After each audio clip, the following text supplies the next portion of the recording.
Shalom à vous, mes frères et sœurs, shalom à tous ceux qui me suivent. Aujourd'hui, j'aimerais vous parler des 6 signes de la maturité spirituelle d'un chrétien. Le premier des signes que nous retrouvons dans la Bible toujours sur la parole de Jésus, c'est le pardon et l'amour. Jésus dit, aimez-vous les uns les autres, comme je vous ai aimé, vous aussi aimez-vous les uns les autres. Jean 13, 34.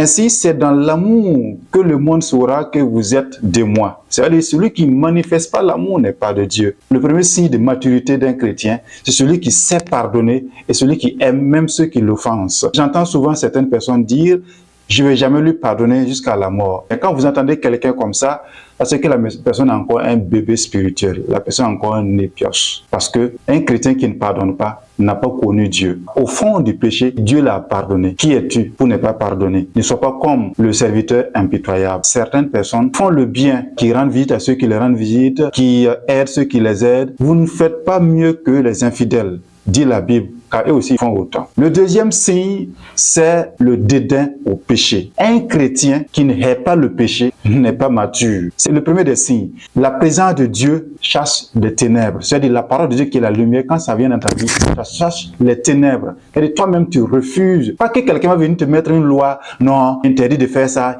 Non, la présence même de Dieu, sans qu'on te pose une loi. Quand Jésus est venu dans la maison des Zaché, Jésus ne lui a pas dit de rétrocéder tout ce qu'il a volé. C'est lui qui a décidé en son âme de conscience de donner, sans que Jésus ne dise la présence de Dieu exactement. Donc, je vois souvent les chrétiens, tu te convertis, tu faisais le beurre sur les réseaux sociaux, c'est toi qui insultais les gens sur les réseaux sociaux, et tu continues de faire la même chose. On doit voir que tu as changé. Non seulement ta manière de parler, même ta manière de t'habiller, les bagues que tu portais, les accoutrements pas nécessaires, tout ça là, ça change. Parce qu'on va sentir un remous en toi, le dédain au péché. Tu regardes le péché comme de la boue. Tu ne trouves plus de plaisir dans cela. La troisième chose, Dieu est ton Père. Très souvent, les chrétiens sont d'accord quand on dit Dieu, notre Dieu, le Dieu de Jacob, le Dieu d'Israël, le Dieu de Moïse. Mais ils ne veulent pas aller en avant et accepter Dieu, mon Père, parce que c'est le niveau suprême. Dieu est ton Père. La relation entre le chrétien et Dieu n'est pas une relation entre un serviteur et son patron, mais plutôt entre un père et son fils. Vous devez accepter que Dieu est votre Père. Ce n'est pas quelqu'un qui est loin au ciel là-bas, loin, non. Il est votre Père, il est avec vous et il habite avec vous.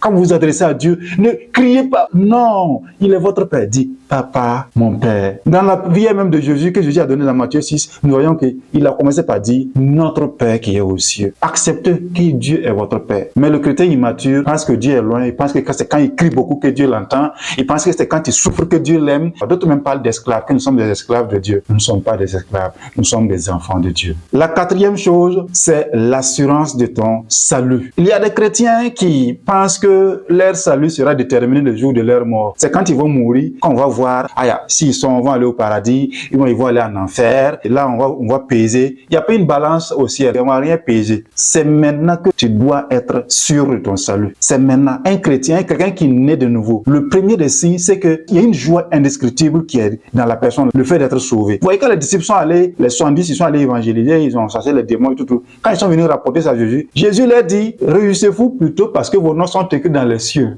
Parce que c'est la plus grande joie d'un chrétien. Tu peux perdre les membres de ta famille, tu peux perdre de l'argent, tu peux être malade, coucher sur ton lit, mais la joie qui ne disparaît jamais, qui ne te quitte jamais, c'est l'assurance de ton salut. Si vous n'avez pas l'assurance de votre salut, aujourd'hui même, sachez que votre vie chrétienne doit revoir. Vous n'êtes pas encore né de nouveau. Parce que vous êtes né de nouveau, vous devez avoir l'assurance de votre salut. Le chrétien, si on lui enlève l'assurance du salut, il n'est pas mieux que les autres religieux. Puisque eux aussi, ils attendent après leur mort pour qu'on puisse voir. Jésus dit, celui qui croit en moi, a dès maintenant, c'est-à-dire dès aujourd'hui même, la vie éternelle. C'est pas moi, c'est écrit dans la Bible. Je peux vous montrer le verset. Ne laissez pas les prédicateurs venir vous montrer que vous êtes sous les malédictions ou bien votre âme. Non. Vous êtes sauvés. Et vous devez avoir l'assurance que si vous mourrez, vous allez aller au paradis auprès de votre Père céleste. Alors, l'assurance du salut, c'est quelque chose qu'on acquiert maintenant. Et les chrétiens matures marchent dans l'assurance du salut. Moi, quel que soit un prédicateur, tu n'as qu'à sauter en haut, tu n'as qu'à descendre, tu n'as qu'à ressusciter des morts, tu n'as qu'à tout faire. Tu ne peux pas m'amener à douter de l'assurance de mon salut. Je suis sauvé, Christ m'a racheté, j'ai été délivré de la puissance des ténèbres, j'ai été délivré de la malédiction et je suis sauvé. Personne ne peut me faire douter de cela. Alors donc le chrétien mature doit marcher dans l'assurance de son salut. L'avant-dernier signe, c'est-à-dire le cinquième signe, c'est que le titre ne détermine pas votre niveau spirituel.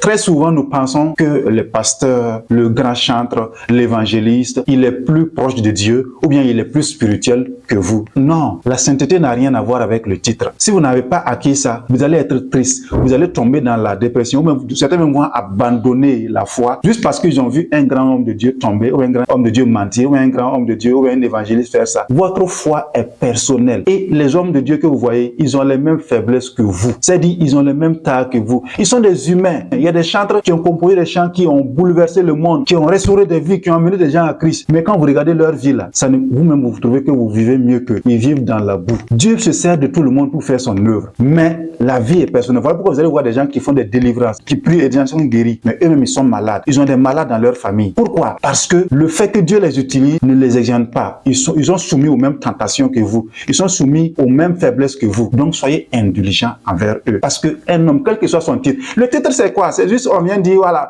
à part d'aujourd'hui, tu es devenu prophète, voilà, tu es devenu évangéliste. Mais ça ne change pas ta manière de vivre avec Dieu.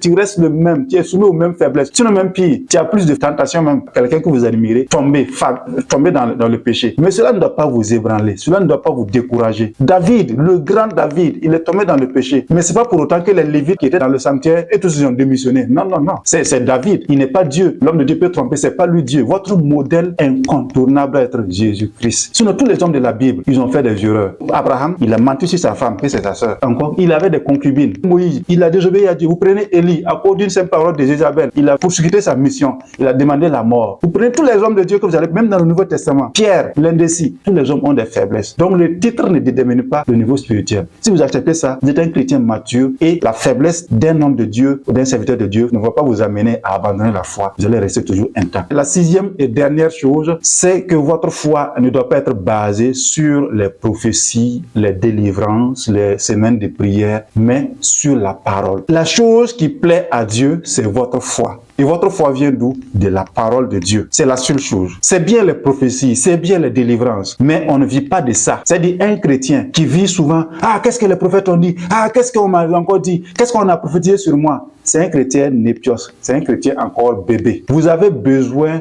de vous enraciner sur la parole de Dieu et de ne pas courir d'après les prophéties, ce qu'on dit de vous, C'est dans ça que beaucoup sont perdus, en déraillé, parce qu'on a fait des prophéties qui ne se sont pas accomplies et ils sont maintenant dépourvus, ils sont tristes. Un chrétien qui vient aujourd'hui, il est délivré, c'est lui qui tombe. Dimanche prochain, c'est lui qui tombe. Dimanche prochain, c'est toi qui tombes. Est-ce que c'est chez toi que Satan connaît chaque dimanche, il vient et puis c'est toi qui tombes devant les gens? Bon, arrivé un moment, on ne peut pas vivre chaque fois de délivrant, les mêmes personnes qui tombent, les mêmes personnes qui sont délivrées. Il y a quelque chose qui ne va pas vous-même. Si quelqu'un part à l'hôpital chaque fois, il a des maux de tête, il a des maux de tête, il a des maux de tête. Le médecin dit, les maux de tête là, c'est pas ça le problème. Il doit y avoir une cause qui déclenche les maux de tête. Donc, on va chercher la cause et soigner. Mais malheureusement, aujourd'hui, les gens veulent vivre des prophéties, des délivrances. C'est pas ça. L'essence de la vie, la base de la vie chrétienne là, c'est la parole de Dieu et non les prophéties. Tout ça, c'est des choses qui accompagnent. Alors, donc, voici donc les 6 choses que je voudrais vous livrer. Et je pense que un chrétien mature doit marcher sur ces choses-là. Et si vous voyez quelqu'un qui ne manifeste pas ces choses, ne soyez pas dessus qu'il soit un chrétien népios, c'est-à-dire un chrétien bébé qui a besoin encore du lait pour grandir. Demeurez dans la bénédiction et que nous puissions nous retrouver